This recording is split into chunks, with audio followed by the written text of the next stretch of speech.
A white man living in a quiet suburban neighborhood suddenly called the police after noticing a black man moving into the house across the street. He was convinced the man did not belong here. But when the police arrived, an unexpected truth came to light, leaving the entire neighborhood in stunned silence. What exactly happened? And how did this event transform an entire community? This story will take you on a journey from shock to an overwhelming wave of emotions, delivering unforgettable life lessons along the way. Let's dive in. Don't forget to hit subscribe so you never miss these heartwarming and meaningful stories. The story begins. Ethan Carter stood on the lawn in front of his new house, facing an irate neighbor. The man's face was flushed with anger. "I'm calling the police," the man bellowed, pointing a finger directly at Ethan. "You don't belong in this neighborhood." The sharp words pierced the stillness of the quiet street.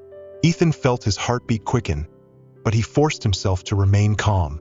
"Sir, I think there's been a misunderstanding," he began to explain, but his words were drowned out by the blaring sound of approaching sirens.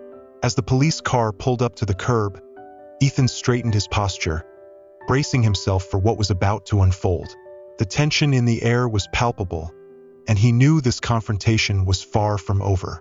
That morning, Ethan Carter had driven his sedan up the driveway of 1842 Oak Lane.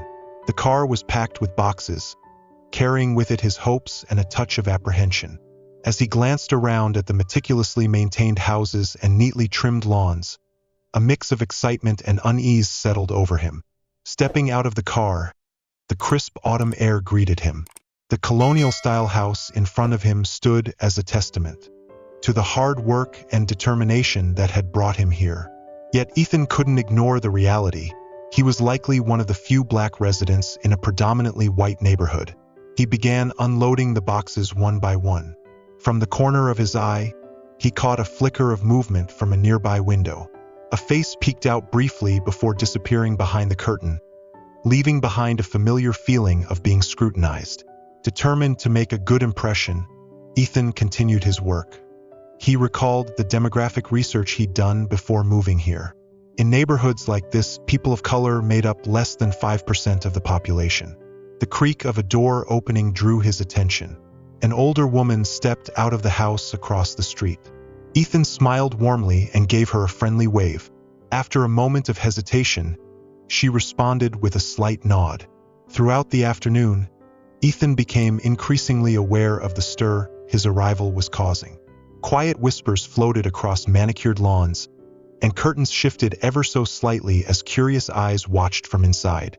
He tried to focus on the task at hand, reminding himself that he belonged here, no matter how many skeptical glances came his way. As the sun set, Ethan Carter carried the last box into his new home. Standing on the porch, he looked out at the quiet street with a sense of satisfaction. Tomorrow, the moving truck would arrive with his furniture, and his new life would truly begin. Unbeknownst to him, his arrival had already stirred unease next door. While Ethan closed the door to enjoy a quiet evening, his neighbor, Henry Walker, paced back and forth in his living room. His face was creased with worry, his eyes fixed on the house that had, until recently, stood empty. "What's going on here?" he muttered, peering through the curtains, his gaze locked on the new house across the street. The presence of Ethan Carter had disrupted the familiar rhythm of Oak Lane, and Henry Walker was determined to act. The quiet evening atmosphere was soon shattered by the hurried tapping of phone keys. Henry's tense voice filled the room as he dialed 911. "There's a suspicious person at the house next door," he said quickly, his tone urgent. "I think he's breaking in. He's been carrying things into the house all afternoon." The dispatcher on the line maintained a professional demeanor, though there was a hint of skepticism in their voice. "Can you describe the person? What makes you think he's suspicious?" Henry hesitated, realizing his reasoning might sound flimsy. "Well, he doesn't look like he's from around here. He doesn't seem like the kind of person who belongs in this neighborhood." "Can you be more specific?" the dispatcher pressed. "What is he wearing? What behavior makes you think he's suspicious?" Henry's voice faltered, and he bristled at the challenge to his assumptions. "Look, I know what I'm seeing. This is a safe, quiet neighborhood. We don't usually have new people moving in, especially." He trailed off, leaving the implication hanging in the air. Sensing potential bias, the dispatcher's tone grew firmer. "Sir, I understand your concern, but we need specific reasons to send officers to investigate. Has this person done anything illegal or threatening?" Henry's frustration mounted. "Well, no, not exactly. But he just doesn't fit in here. Can't someone at least check if he has a right to be there?" The dispatcher sighed, her voice steady as she explained. "Sir, moving into a new home is not a crime. Unless there's evidence of a violation, we can't question someone's right to live there based solely on their appearance." Disregarding the dispatcher's explanation, Henry Walker's fear overwhelmed him. "Please, send someone. For the safety of our community," he pleaded. Reluctantly, the dispatcher agreed to dispatch a unit. As Henry hung up, a mix of relief and unease settled over him.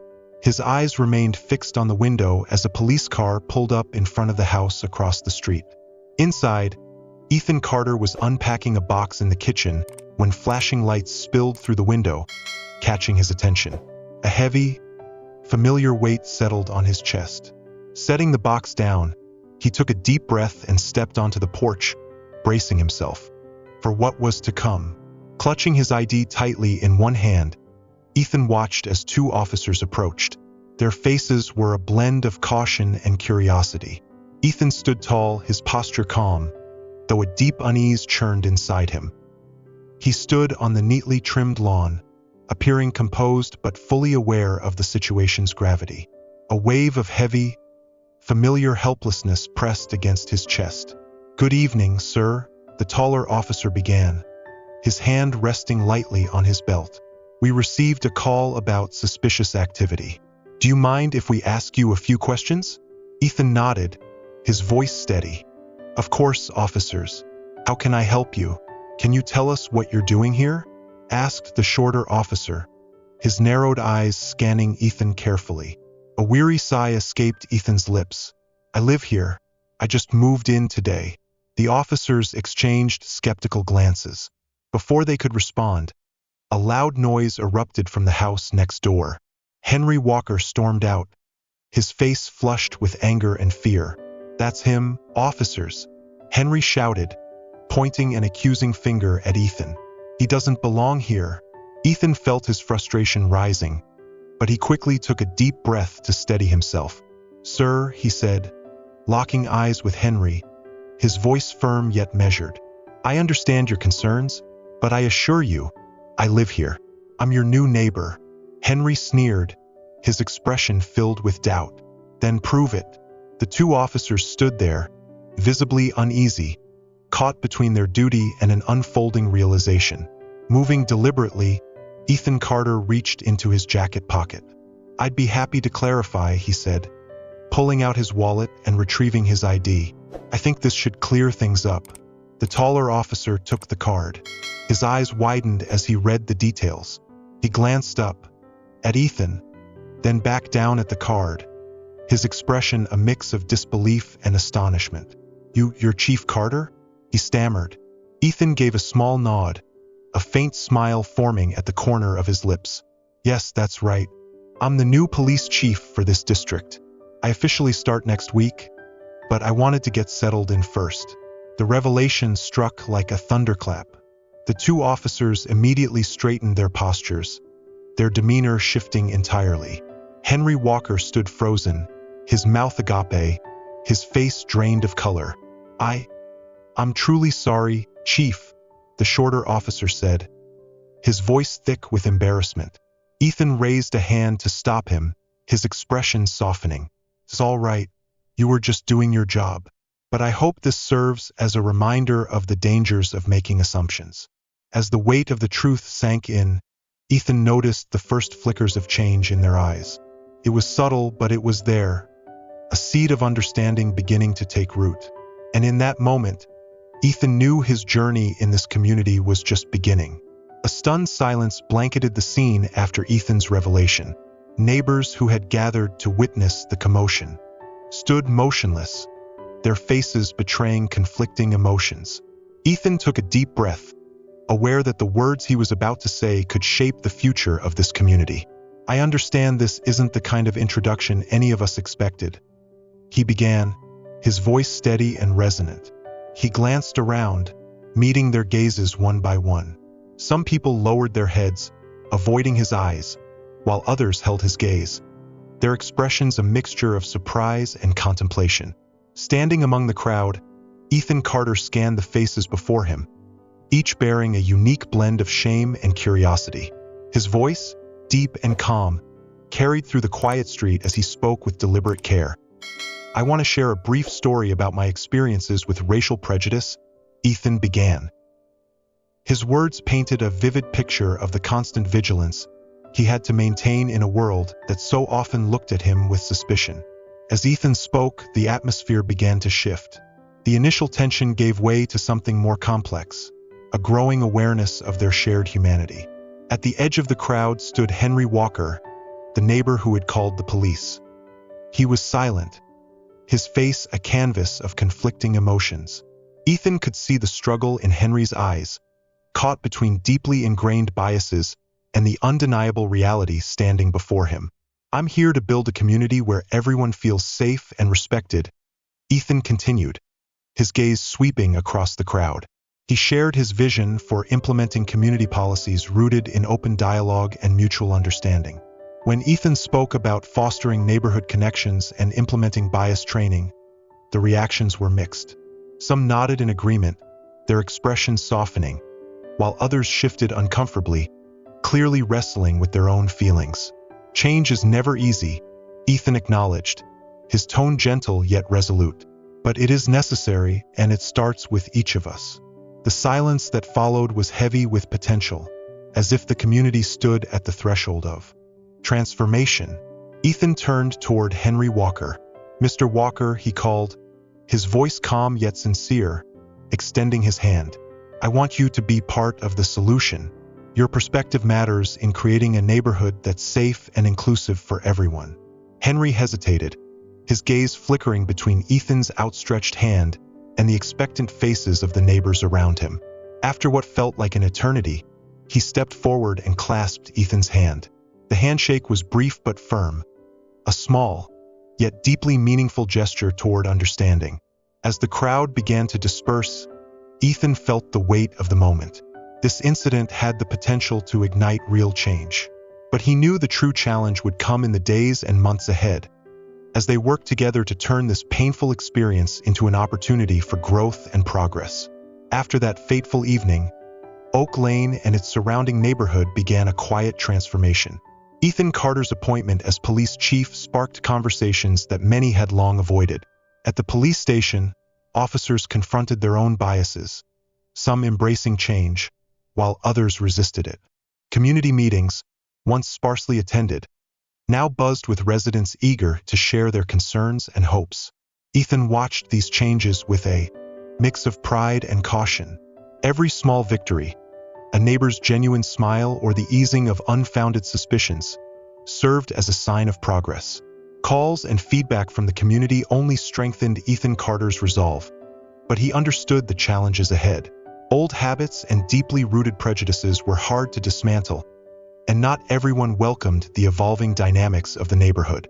Ethan poured his energy into initiatives designed to build bridges, organizing dialogue sessions between officers and residents from all walks of life. Henry Walker's reluctant involvement in the Community Advisory Board marked a tentative step forward. Their conversations, though occasionally tense, became enlightening moments for both men. One evening, Ethan sat on his porch, watching as the streetlights flickered to life against the night sky. He allowed himself a moment of cautious optimism as he surveyed the neighborhood. Standing up, he braced himself for the challenges tomorrow would bring. Determined to lead by example, Ethan knew that building a fairer and more inclusive community required persistence, effort, and a commitment to progress every single day. This story serves as a powerful reminder of the dangers of prejudice and the transformative power of empathy in building stronger communities. If you were Ethan, how would you handle this situation? Have you ever faced a challenge that required confronting prejudice and fostering positive change? Share your story in the comments. Your voice could inspire others. If this story touched your heart, don't hesitate to share it with your friends and family to spread the message of fairness, empathy, and unity. Thank you for taking the time to follow and support this journey. Let's take action, even if it's just one small step, to create a world where everyone feels respected and understood. Hit subscribe so you don't miss future heartwarming and meaningful stories. Wishing you a day filled with joy and purpose. Thank you for supporting this channel. Please like, share, and subscribe to stay updated with the latest content. These stories are collected from various sources and do not represent any specific individual or organization. They are shared to promote human values and have been rewritten with the assistance of AI. If there are any inaccuracies, we ask for your understanding. Wishing you all the best in life.